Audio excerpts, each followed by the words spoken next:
여기서 기역자로 상판을 연결하려면 코너에서 최소 600 정도 나와야 이 공간을 사용할 수 있거든요. 그런데 기역자 구조에 단점이 있어요. 좁은 공간을 넓게 쓰는 법, 공간 활용은 딱 두 가지만 기억하시면 돼요.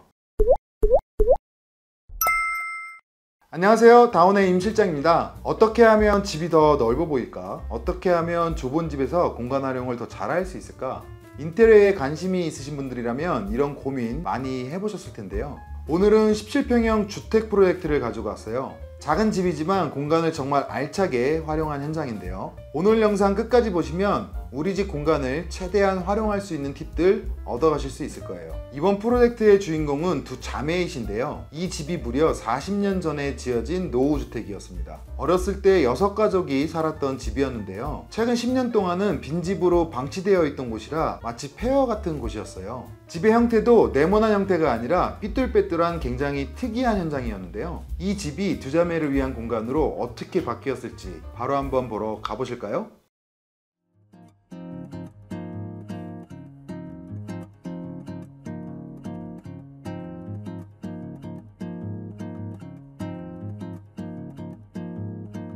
현관부터 변화를 주었는데요. 기존 현관에서 문을 열면 바로 실내가 보이는 구조였습니다. 이런 구조에서는 현관이라고 할 만한 공간도 없거니와 문을 열면 외부 공기가 실내로 바로 들어오기 때문에 냉난방 효율도 떨어지고 프라이버시 문제도 있을 수 있거든요. 이런 부분 때문에 아파트에서도 중문을 많이 설치하는데 일반 주택의 경우에는 더더욱이 필수라고 볼 수 있습니다. 현관을 열었을 때 정면부에 가벽을 하나 세웠어요. 이 가벽은 공간을 구분해주면서 시선을 차단해주고 있는데 그림이나 액자를 걸면 손님을 환영하는 벽이 될 수 있겠죠. 그리고 이 가벽에 또 다른 역할이 있는데요. 그건 잠시 뒤에 소개해 드릴게요. 가벽 우측으로는 새로 중문을 설치했습니다. 이 중문은 화이트 프레임에 클리어 유리를 사용했는데요. 공간을 구분하고 외부 공기를 막아주면서도 시야는 열어줌으로써 공간이 넓어 보일 수 있도록 해드렸습니다. 현관의 바닥과 디딤판을 같은 화이트 계열의 타일로 통일해서 끊기는 느낌이 들지 않게 연속성을 더해 주었고요. 중문의 프레임과 벽 마감재도 같은 화이트 톤으로 맞춰서 깔끔한 첫인상이 드는 현관으로 완성을 했습니다.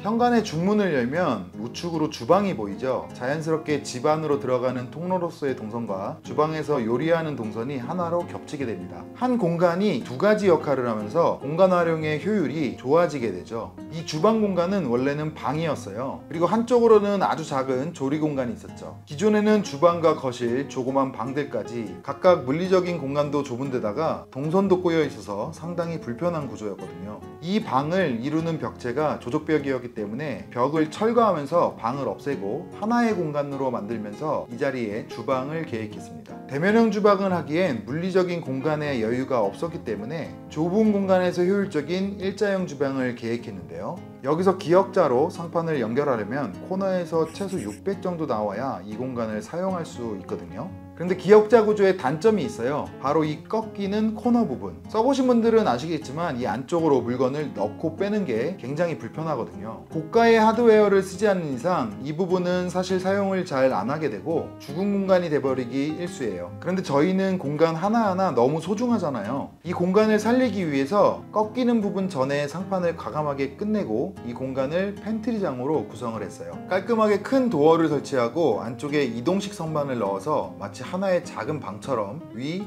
아래, 안쪽 끝까지 공간 전체를 수납 공간으로 확보해 버리는 공간 없이 넉넉하게 활용할 수 있게 구성을 했고요. 코너 수납장 옆으로 냉장고 그리고 홈바까지 배치해서 기역자 공간을 알차게 채웠습니다. 여기까지 오면 자연스럽게 거실로 연결이 되는데요. 사실 거실과 주방이 따로 있다기보다는 한 공간을 공유하고 있는 형태라고 볼 수 있어요. 좁은 공간을 넓게 쓰는 법, 공간 활용은 딱 두 가지만 기억하시면 돼요. 기능 중첩 그리고 개인화.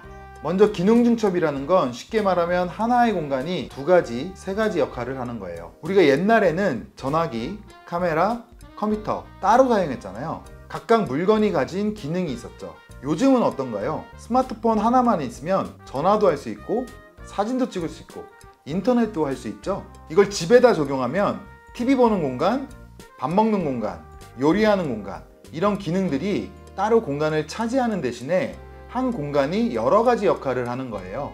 저희가 이 공간 가운데에 테이블을 하나 놓았는데요. 이 테이블이 때로는 주방에서 음식을 가져와서 식사하는 공간으로 사용되기도 하고, 때로는 손님과 앉아서 차 한잔 할 수 있는 거실과 연결된 응접실 같은 역할을 할 수도 있겠죠. 이렇게 같은 공간을 여러 가지 목적으로 사용하게 되면 심리적으로 다른 공간으로 인식되면서 공간이 크게 느껴지게 되거든요. 테이블이 낮은 높이에서 물리적으로는 공간을 분리해주면서 시선 높이에서는 열려있기 때문에 시각적으로도 공간을 넓게 인식하게 만드는 장치로 사용을 했어요. 주방 맞은편으로는 방문이 있는데요. 작은 공간을 넓게 보이게 만드는 방법 중 하나가 시각 정보를 줄이는 거예요. 방문을 도어락이 없는 히든 도어로 설치하면서 심플하고 깔끔한 벽면에 일체감과 연결감을 더해주고 텍스처가 있는 우드 계열 필름으로 마감해 자연스러운 포인트를 주었습니다. 구석 쪽에는 각진 공간이 있었는데요. 기존에는 냉장고를 두고 썼던 애매한 공간이었습니다. 이 부분을 활용할 수 있는 디자인을 고민했는데요. 벽면에 선을 맞춰서 빌트인 가구를 제작해 세탁기와 건조기, 청소기까지 수납할 수 있는 실용적인 공간으로 만들어 드렸습니다. 그 반대편으로는 현관에서 새로 만든 가벽이 있는데요. 현관 쪽에서 내부와 외부를 분리하는 역할을 하는 이 벽의 반대편에는 매립형 TV를 설치해 시각적으로 정돈된 깔끔한 벽면으로 마감해 드렸습니다. 거실의 히든도어를 열고 들어가면 아늑한 침실이 나오는데요. 공간 활용법 두 번째, 개인화를 여기서 적용했습니다. 기존의 작은 평수에도 불구하고 총 3개의 방을 가지고 있었는데요. 6가족이 함께 살았던 옛날과 달리 지금은 자매 2분이 살게 될 집이었기 때문에 크기도 애매한 방들이 굳이 필요하진 않았습니다. 그리고 고객분의 라이프 스타일도 침실은 잠을 자고 휴식을 취하는 것만으로도 충분하셨기 때문에 1개의 방과 작은 드레스룸으로 구성을 했습니다.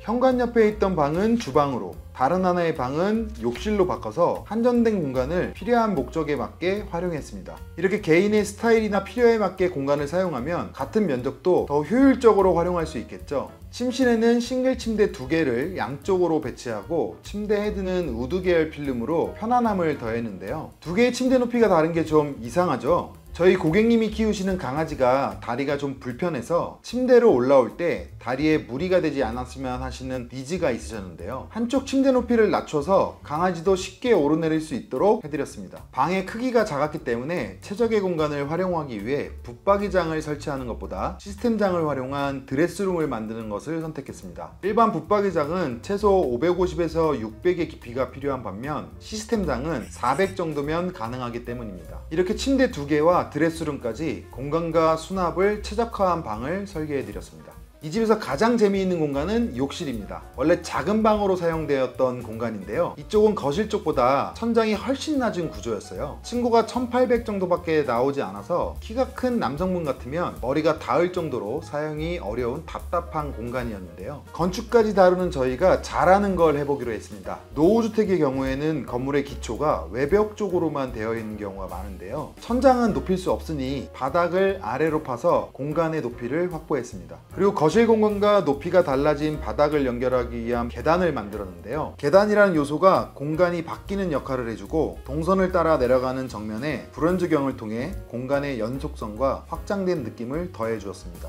욕실에 들어가기 전에 건식 세면대가 있는데요. 미적인 부분보다 기능적인 부분을 우선했어요. 욕실이 하나인 경우에 아침에 굉장히 바쁘고 시간이 부족한 경우가 많잖아요. 욕실 공간과 별도로 세면대 공간을 건식으로 분리해서 두 분이 동시에 사용할 수 있도록 해드렸어요.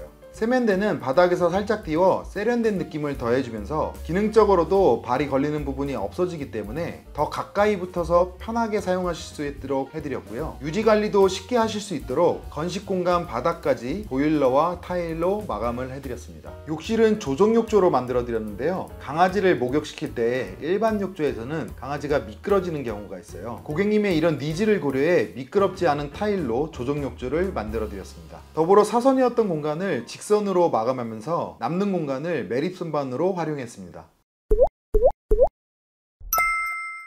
오늘은 공간 활용을 극대화한 17평 주택을 소개해 드렸는데요. 어떠셨나요? 크지 않은 평수에 굉장히 특이한 구조의 집이었지만 구조의 특징과 고객의 라이프 스타일을 고려해 공간을 최대로 활용하면서 미적인 디자인까지 놓치지 않도록 신경 쓴 프로젝트였습니다. 영상이 마음에 드셨다면 구독과 좋아요 한 번씩 부탁드리고요. 저희는 다음에 더 좋은 영상으로 찾아뵙도록 하겠습니다. 감사합니다.